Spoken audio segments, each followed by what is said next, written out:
Welcome to EDL 610, Curriculum, Instruction, and Assessment 2.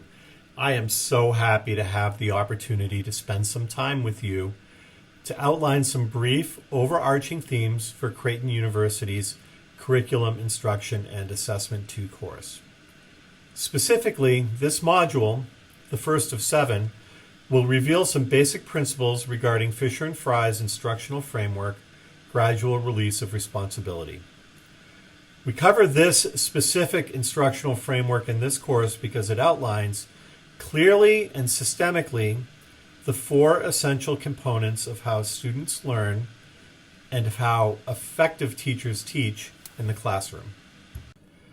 From an educational leadership standpoint, one of the most important aspects of instructional leadership is how the leader helps teachers to acquire a common understanding of what effective instruction looks like and sounds like.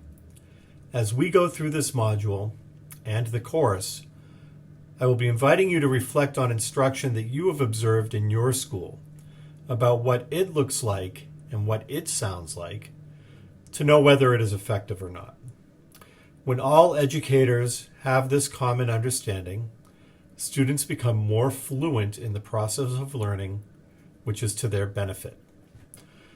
Specifically, in this module, we will consider the 4 phases of gradual release of responsibility, the instructional framework outlined by Douglas Fisher and Nancy Fry as it should unfold in the classroom.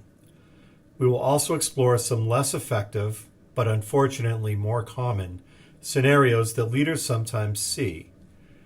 This module will provide a brief overview, and the next module will provide some more specific detail about what specific observables comprise each phase. As we begin our discussion of how teaching and learning should unfold in the classroom, it can be helpful to think about how to define learning. Take a moment to pause the video now and reflect, or perhaps even jot down your definition of learning. I'll stop talking so that you can pause the video. As we think about how to define learning, it doesn't take long to understand that the perspective can affect the definition. Consider the various definitions cited in the text. For example, learning is the process of acquiring knowledge or skill through study, experience, or teaching. We also know that learning is an experience that brings about a relatively permanent change in behavior. We know that learning can be a change in neural function as a consequence of experience. Learning can also be considered the cognitive process of acquiring skill or knowledge. And finally, we can look at learning as an increase in the amount of response rules and concepts in the memory of an intelligent system. So, as we look at the definitions, we can see dimensions of neurobiology, psychology, sociology, and even in the last definition, organizational science. Put another way, it all affirms that for us to really know what learning is, it involves a complex set of parameters. Another way to come to appreciate the complexities of learning is to think about something that you know really, really well. Not just something that you remember from school, but something that you are fluent in. For example, consider your experiences in learning how to ride a bike. Rarely does a toddler just hop on a bike and start pedaling away. Instead, the novice bike rider gets instruction from a caring adult who, based on how the child is doing, knows when to take his or her hand away from the bike and even when to take off the training wheels. Or consider the case of the dancer. The dancer doesn't become fluent in dance simply by being told what to do. It takes practice and guidance from the teacher, as well as experiences in groups or ensembles, and alone or solos. Repetition of essential skills is critical. And when those skills are applied in an artistic setting, well, you get art. Similarly, a skilled musician isn't just told how to play an instrument. It takes practice, alone and with others, until a level of fluency is achieved. In these examples, riding a bike, or dance, or music, the completion of the task is the ultimate authentic assessment. But what is most important to consider is that at various points in the process of learning these skills, the cognitive load shifts from the teacher to the student. And that is what the instructional framework of gradual release of responsibility is all about.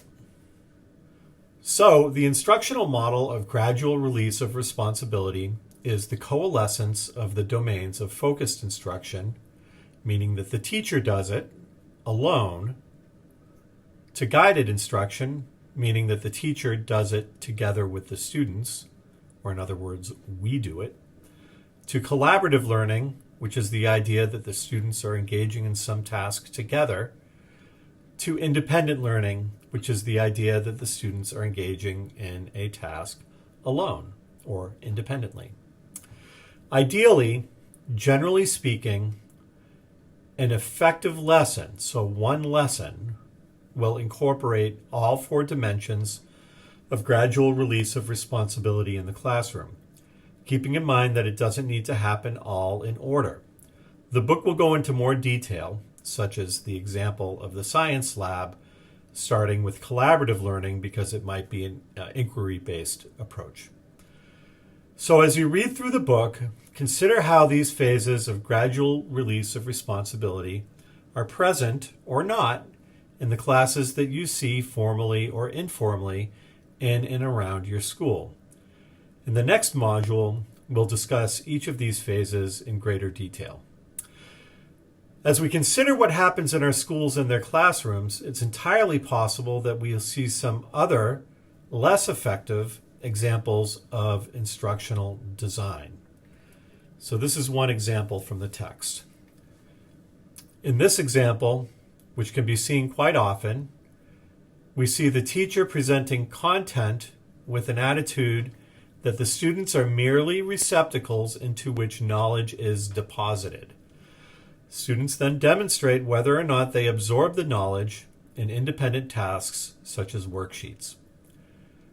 The problem with this model is that schools, at their core, are rich social environments. That social nature provides a powerful foundation for learning to occur. By eliminating the guided instruction and collaborative learning steps, students are robbed of a rich, socially appropriate suite of learning experiences. Now, this example is slightly better in that it provides for interaction between the teacher and the students, but it is still lacking in terms of the social engagement that students can have with each other in the classroom. And in schools where order and structure are particularly important, we see this model from time to time because that collaborative learning phase can appear to be a little messy. It can be a little disruptive. It can appear to be a little disorganized. So one thing that I hear is that teachers tend to shy away from it. But nonetheless, it's an important step in the learning process. So these are just two examples of ineffective models. There are some others in the book, and the book will go into more detail about why they're ineffective, and perhaps you will have seen those models at play in your school or in the classrooms that you visit formally or informally.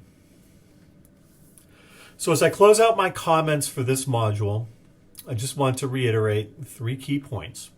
The first is that gradual release of responsibility entails an intentional and well-conceived shift in the cognitive load in a lesson between the teacher and the students. Generally speaking, all phases of gradual release of responsibility should be present in every lesson.